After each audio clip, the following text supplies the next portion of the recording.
Trucker here, and you know, it took me a while to come up with what kind of name I wanted to do, you know, for my YouTube channel. Nobody's got Outlaw Trucking out there, so that's what we decided to roll with. Introduce myself a little bit. I am the Outlaw Trucker. What does it mean to be an Outlaw Trucker?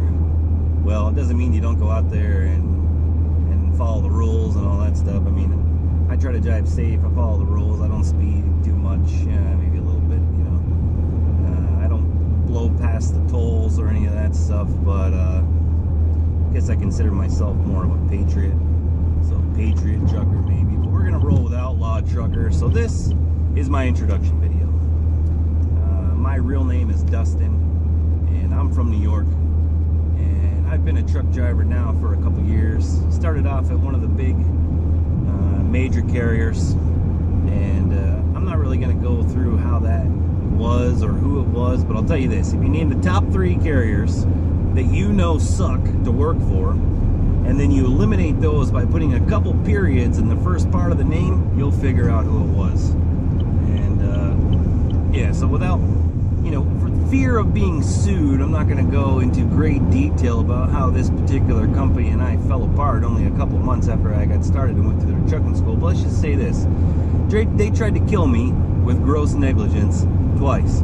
One of them being extremely unsafe equipment, and the other one, my trainer, I woke up one morning and he was smoking dope in the truck, and I turned his ass in, and the very next day they called him up and said, hey, you know, you're going to get some home time tomorrow. You're going to start some home time, so why don't you drive yourself home? So after me reporting him for smoking dope, they decided to let him drive me about 500 miles to his home.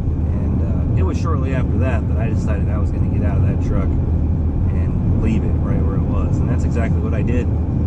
I left the truck right at a truck stop, threw the keys in the cab, got myself a ride home on a bus, and called them up and said, I quit. Here's where your truck is. It's unlocked. The keys are in it. You might want to send somebody out there right away. And that was the end of that. Because I just don't stand for that crap. So what am I all about? Well, I don't know if you can tell, but the car in the back is freighted. There's a bunch of stuff in there. So after I left that company, I went with a local company in my area, upstate New York, and drove regionally for a couple years, all around New England. You know, all the fun places: Vermont, New Hampshire, Massachusetts, Connecticut, Rhode Island. You know, all the places every trucker loves the truck because the people are so friendly, the parking is so frequent and large, and yeah, you know what I'm saying. It's a joke out there in New England. It sucks. But anyway, I did that for a couple years, and decided that it was time to make the next step up to beginning the process to own my own truck. And so I started researching a lot of companies out there. Holy crap, I'm doing 100 miles an hour. All right, I need to slow down. Let's put the cruise control on. Jesus.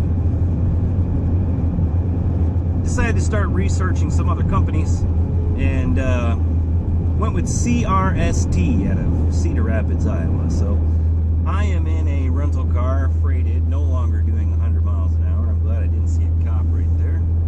And I'm headed out to be a lease operator. So what I'm going to do is I'm going to keep you guys updated with how it's going. We'll do a daily vlog and let you know, where I'm at as far as orientation. I won't be able to bring you into the classroom because I'm sure they probably wouldn't appreciate that. But I will give you a recap and summarize, the step-by-step process, what it's like. I'll take some notes so I can look back and kind of prepare these videos for you guys. But yeah, and then, at the end of that, what I'm going to do is I'm going to go through their course to be a trainer, because you can run solo with CRST, but if I'm going to be gone for 4 weeks at a time and home for 4 days, because I'm going to be running nationwide, you don't just run nationwide for a week or two. You just can't do it, especially if you're solo. So I decided to go with the training course. So I'm going to be a trainer. So I'll be taking in students who recently graduated and got their CDL. And I guess there's some ups and downs about that, but one of the things that I like about it is my trainer, of course, as I just told you, was a total shitbag, and he didn't teach me anything at all. Pretty much everything that I had to learn, I just learned on the fly, just figuring it out. Lots of getting out and looking and all that stuff. And now it's just like, it's butter, you know what I mean? But there are, and you guys know this, and if you're one of these guys, pay attention, because you're an asshole.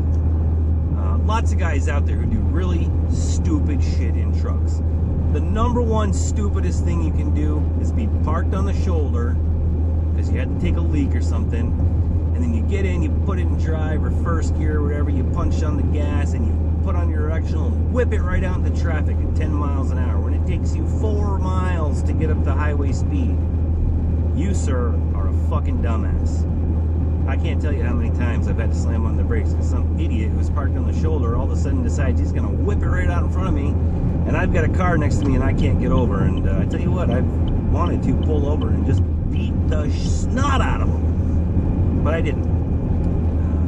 The second kind of trucker that everyone hates, and is the guy who pulls into the fuel island, goes on a 30-minute break. He sits there for 25 minutes. And then you see him after 20-25 minutes get out, fuel up his truck, and then he might even walk around the back and sweep out his trailer or something. Who knows? Those people, just inconsiderate assholes. I've even seen this dude get out with the windshield washer and scrub his fuel tanks. I mean, there are some seriously stupid people out there, and they are breeding, my friends. That's the scary part. So, without going into a huge list of all the do's and don'ts, I mean, maybe we'll make a video about that later on. I'm going to be a trainer, and I'm going to teach people good trucking habits. The things to do and the things to not to do. I'm not just going to show them how to drive the truck. I'm going to show them, about good character, acting professionally, being courteous, being safe. A lot of people probably aren't going to have the ice and snow experience that I have from going up in New England my entire life and then spending the last 2 years trucking in New England. So that's going to be cool. And I'm going to have them sign a waiver so that way they can be recorded in the truck. I'm going to have cameras set up, different angles and all that, so we can go through the different discussions that we have. And of course, that's also an insurance policy for me, because some people just suck. And I might be like, hey, dude, what the hell are you thinking when you did that? That's not what I told you to do or whatever. And they might decide that they want to get confrontational, they want to get loud, maybe they want to get physical, and then I have to lay the whoop ass down on a trainee, and well, the video is going to be there to protect me, so that way they can't just go make up some bullshit and cost me my job. So back on the teammate / training thing, I do have a couple buddies who wanted to drive with me, but I was like, dude, you're not willing to work for 12 cents a mile, right? Obviously, even if it's every mile the truck runs, it's not a lot of money per week. And that's what the trainee is going to be paid. Out of my pay, the trainee will receive 12 cents per mile. So that's one of the contributing factors. But also, I do have a passion for trucking. I love trucking.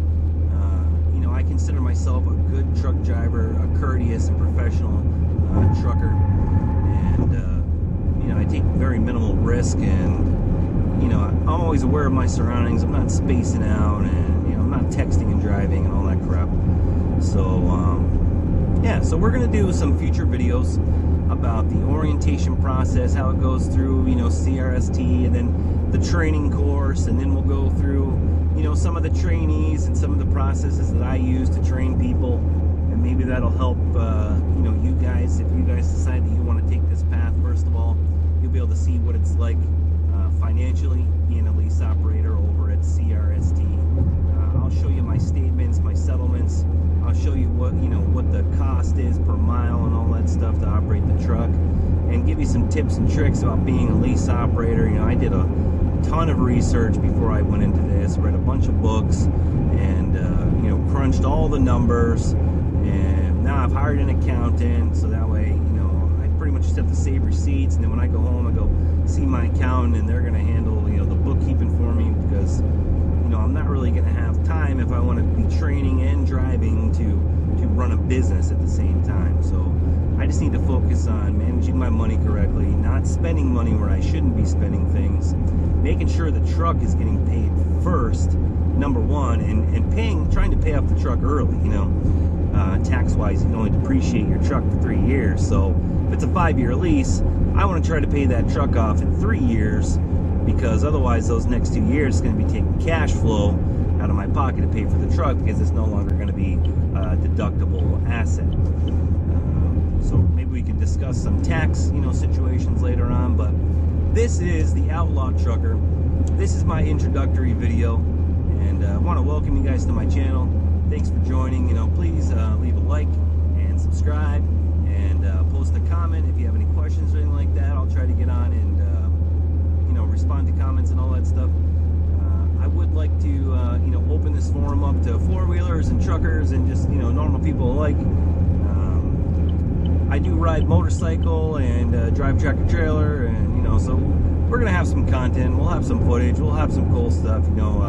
I've had a lot of interesting things happen on the road, but I never really considered doing a YouTube channel. So some of the accidents and truck fires and things like that I've seen so far haven't been saved, but now I'll be saving that footage and categorizing it and later editing it. And I'm gonna have to learn how to edit videos and all that stuff. I bought a GoPro, and now here I am talking to it, and that's about as much as I know about making YouTube videos. So hopefully you guys decide to join me on this ride, and I hope that the information I provide you is educational and helps you out in your journey as a trucker. And like I said, if you have any questions or anything, feel free to stick them down below in the comments section, and please give a thumbs up and subscribe to my channel, hit the bell for notifications. You know the drill. Share my videos, obviously that'd be great. I mean, I'm not on Facebook or anything like that. I do not like social media. I don't want to be sent messages. I don't want to be going in and finding out what people had for breakfast and what they're wearing to supper, and I don't care about that shit at all. So you're not going to find me on Instagram or Twitter or Facebook or any of that stuff. Right here on YouTube, that's where I'm going to be.